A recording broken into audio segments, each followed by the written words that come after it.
सो hey guys, very good morning. वही बहुत ठंडा है बाहर, तो अंदर रूम में तो इतनी ठंडी थी यार। बाहर कोलगेट ख़त्म हुई थी, वो कोलगेट लेने आया हूँ। अभी फटाफट होटल में जाते हैं, रेडी होते हैं और फिर सीधा निकलेंगे जैसलमेर फोर्ट के लिए और वहीं पे अपना ब्रेकफास्ट करेंगे। भाई बहुत प्यारी गलियाँ हैं यार यहाँ की, ये देखो सब गोल्डन गोल्डन है भाई यहाँ पे,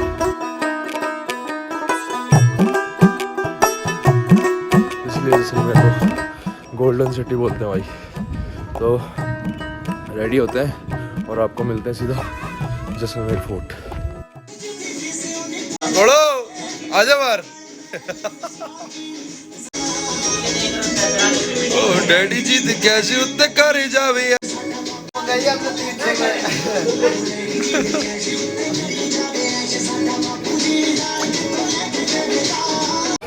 तो फिलहाल यार अपन सब है जैसलमेर फोर्ट में और अपन ने एक गाइड लिया है। तो गाइड सर अपन को पूरा समझाएंगे कैसे क्या फोर्ट में क्या हुआ, कैसे हुआ, कब हुआ और सारी जगह वगैरह घुमाएंगे। स्वर्ण नगरी जैसलमेर में आपका स्वागत है। मैं गाइड चतुर सिंह। जैसलमेर की नींव 12 जुलाई 1156 में जैसलदेव ने रखी थी और मेरू पर्वत पर ये बनाया गया, इसलिए इसका नाम रखा गया जैसलमेर। इसे गोल्डन फोर्ट के नाम से भी जाना जाता है। यहाँ का नेचुरल पत्थर है, पत्थर का कलर गोल्ड होने के कारण इसको गोल्डन फोर्ट के नाम से जाना जाता है। इसे त्रिकुटगढ़ के नाम से भी जाना जाता है। इसको आकृति है वो बनी हुई त्रिभुज की आकृति, इसलिए इसे त्रिकुटगढ़ के नाम से जाना जाता है। अंदर आपको मैप दिखाएंगे, उसमें बताएंगे। ये बाहर से आप राउंड राउंड जो देख रहे हो स्थानीय भाषा में इसे ब्रिज कहते हैं। टोटल 99 ब्रिज, 99 ब्रिज लगभग 1.5 किलोमीटर की परिधि में बना हुआ ये किला है। फर्स्ट गेट जहाँ से आपने एंट्री की, इस गेट को कहते हैं अखई गेट। गेट को स्थानीय भाषा में प्रोल कहते हैं, प्रोल। अखई गेट इसका नाम रखा गया। महारावल अखई सिंह ने इस गेट का निर्माण करवाया था, इसलिए इसका नाम रखा गया अखई गेट या अखई प्रोल। सेकंड गेट है सूरज प्रोल। ऑल ओवर राजस्थान के अंदर कोई भी किला देखोगे आपको 3 चीज़ हर किले के अंदर कॉमन मिलेगी। फर्स्ट सूरज प्रोल, सेकंड गणेश प्रोल और तीसरा मिलेगा आपको चामुंडा माँ का मंदिर। ये 3 चीज़ आपको चित्तौड़गढ़ फोर्ट में भी थी, हर किले के अंदर कॉमन मिलेगी। न चित्तौड़ जैसलमेर बल्कि पूरे राजस्थान के अंदर ये मिलेगी। इसका रीजन ये है कि राजस्थान के अंदर जितने भी किलों का निर्माण हुआ है राजपूत राजाओं ने करवाया है। और राजपूत सूर्य को भगवान मानते हैं, गणेश जी को देवता मानते हैं और चामुंडा माँ को कुल देवी मानते हैं। इसलिए ये 3 चीज़ आपको हर किले के अंदर कॉमन मिलेगी। ये लोकल गाइड कोई नहीं बता पाएगा। ये पुराने समय का जेल होता था। ये पीछे वाला आरोग्य मंदिर दिख रहे हैं, ये पुराने समय का जेल होता था।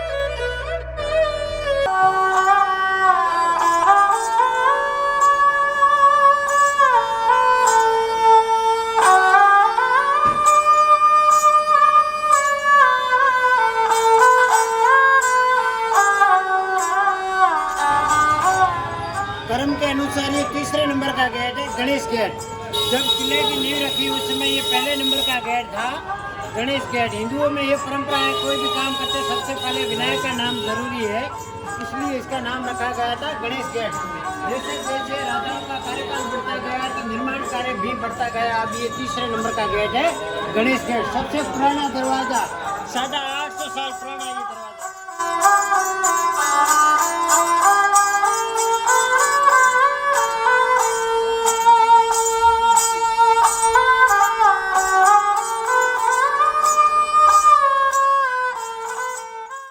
इसे कहते हैं हवा गेट। किसी भी मौसम में, चाहे सर्दी का हो, चाहे बरसात का हो, चाहे गर्मी का हो, इसके अंदर लगभग समान तरह का वातावरण रहता है। उत्तरी और पश्चिमी हवाओं का आदान प्रदान होने के कारण, समान वातावरण होने के कारण इसका नाम रखा गया है हवा गेट।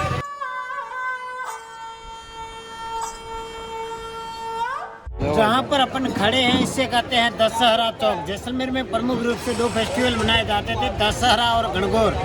दशहरा के दिन यहाँ पर पब्लिक इकट्ठी होती थी। वो मार्बल आपको सिंहासन दिख रहा है, मार्बल में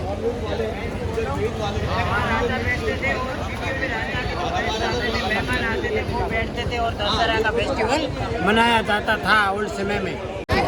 ये राजा का है और वो रानी का महल है।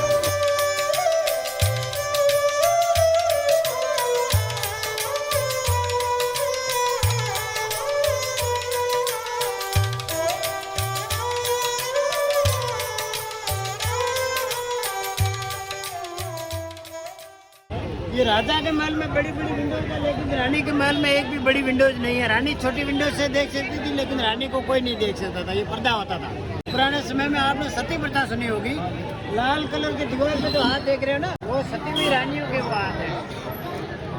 तो केसरिया साफा बांध के राजा युद्ध में जाता था, वो वहाँ पर काम आता था, तो वो होता था केसरिया। पीछे रानियाँ जो होती थी वो अग्नि कुंड में यदि कूदती थी तो वो होता था जौहर, और केसरिया और जौहर दोनों होता था, वो होता था एक शाखा। तो जैसलमेर के किले के अंदर 2.5 शाखे हुए, एक शाखा अधूरा रहा हुआ, जौहर नहीं हो पाया।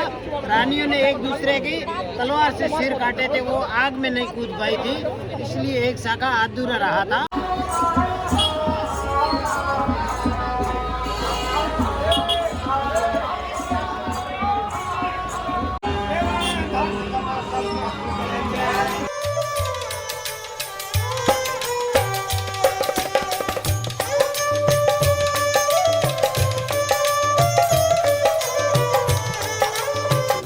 पुराने समय में यहाँ गर्मी बहुत ज्यादा पड़ती थी, टेम्परेचर 50 एबो रहता था। लकड़ी की छत होती थी, गोबर और मिट्टी का लेप करते थे ताकि इसके अंदर ठंडक महसूस रहे। ये सिल्वर में खुकरी है, प्रमुख रूप से खुकरी नेपाल का हथियार है। जिन राजा का देहांत 2020 में हुआ है, महारावण बृजराज सिंह का, उनकी शादी नेपाल की राजकुमारी से हुई थी। नेपाल के राजा द्वारा दहेज में दिया गया ये खुकरी का हथियार है, और यह टॉप सैनिकों के सिर पर पहनने के लिए टॉप होता था। यह तलवार है, ये तलवार का पीछे वाला हिस्सा स्थानीय भाषा में से मूठ कहते हैं, और यह गुप्त हथियार होता था, वो गुप्ती।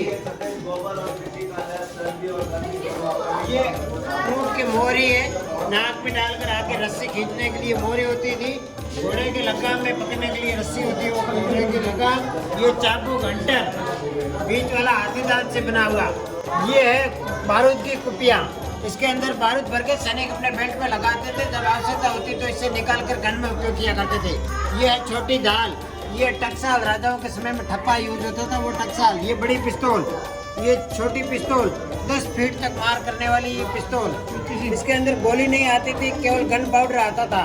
ये दुश्मन को मार नहीं सकती थी, घायल कर सकती थी। सैनिक अपने साफे में रखते थे, उनको पता नहीं चलता था दुश्मन को कि इसके पास हथियार है या नहीं है। ये मूठ, भाले के आगे वाले सिरे स्थानीय भाषा में से मूठ कहते हैं, और उस साइड में अंकुश है। हाथी को कंट्रोल करने के लिए अंकुश का प्रयोग किया जाता था। ये है तलवार है, ये भाले के आगे वाले सिरे है, पीछे बांस की लकड़ी के होंगे, वो मैं आपको साइड में दिखाऊंगा। इसे पहनने के लिए टॉप होगा। ये है कैमल गन।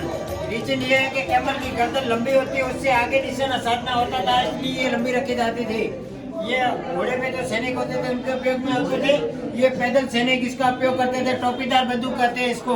यह धनुष यहाँ का यादव वंश से श्री कृष्ण के वंश से चंद्रवंशी श्री चंद्र की आकृति का बनाया हुआ। राठौर वंश होता है वो सूर्यवंशी है, ये चंद्रवंशी है, श्री चंद्र की आकृति